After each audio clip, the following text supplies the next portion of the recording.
Ұлы Отан соғысы біткен кезде менің жасым 35-те еді.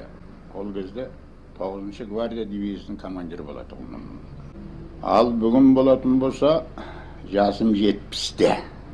Сонда 35-35-ті қоссаң 70 болады ғой.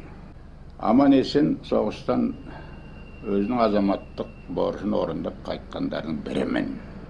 Қазақта мақал бар, көп жасағынан сұрама, көпті көргенін сұра деген. Жалғыз мен емес, біздің ұрпақ.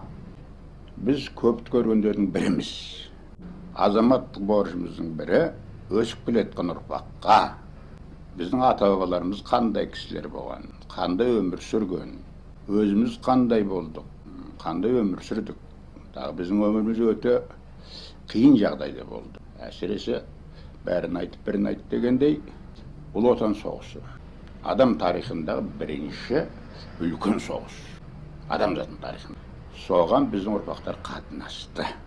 Жаңа айттым ғой, сол кезде мен жап-жас жігіт едім. Соғыстың аяғында 35-те болатын.